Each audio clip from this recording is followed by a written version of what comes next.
Hello guys, ayan, welcome back to my channel, ayan, ni Destiny. So today guys, ayan, pupunta tayo sa park, ayan, kung saan nandoon yung mga kasamahan namin sa church. So holiday, wala kaming church ngayon, kaya imimit namin sila dito sa my park dahil maulan, hindi kami magpupunta sa may mismong park, kundi dito sa may kung saan kami pwedeng sumulong. Ganyan ang buhay OFW dito sa Hong Kong. So bago ka mag-isip o magbalak na pumunta dito sa Hong Kong, dapat alam mo ito guys, ayan. So makikita mo dito guys, ayan, kanya-kanyang tent kami, sila, ayan, iba't ibang gimmick. Yung iba nandiyan sa loob, nagpapamassage, yung iba may nagtotong eats, ayan, may nagiinom. So kung gusto mo maging maayos ang buhay mo rito guys, dapat sumama ka sa mga taong magiging maayos ang buhay mo. Huwag kang sumama sa mga barkada na mahilig sa sugal, mahilig sa inom, kasi walang mangyayari sa'yo kundi maghihirap ka lang. Kumbaga baka sa sugal lang mapunta yung sasahurin mo rito, kasi sa halip na magandang sahod natin at malaki, baka naipatalo lang natin sa sugal pagka nabarkada tayo sa mga ganyan. Ayan. So eto na nga, puntahan natin yung mga kaibigan namin sa church. So ayan.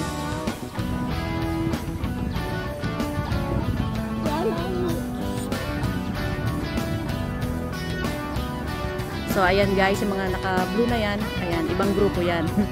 So by community din sila. Maganda kasi dito sa Hong Kong, pag may community ka, hindi ka mapapalaki ng gastos. Ayan, para maipahinga lang yung mga katawan namin kung saan na lang kami maglatad. Ayan. So ito na yung mga kasamahan namin sa JIL Church. Ayan, nagla-lunch na sila, late na kami. So ayan, tignan natin yung iba.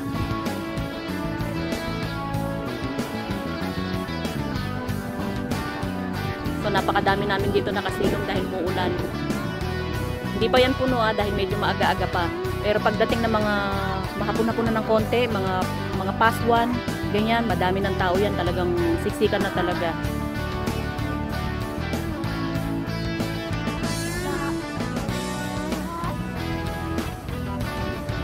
So ayan. Lahat yan, yung buong tulay na yan, talagang makita mo, tulay yan, bali overpass. So lahat kami, mga puro Pilipinay nandyan, walang mga halo.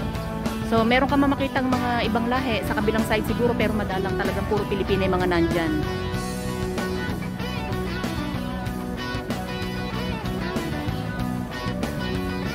Yeah, may mga nagsasayaw, nagpa-practice yan. Kasi meron silang mga sinasalihan na kung ano. May mga community din kasi yung mga yun.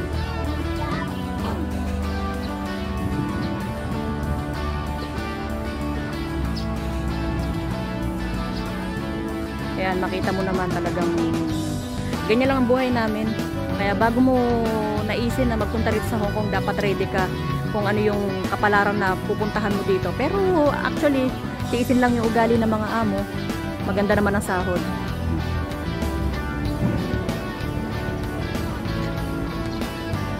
Ayan, meron pang nagpa-practice doon sa may pinaka gilid doon. Ayan, nagpa-practice sila. So hanggang dito na lang guys.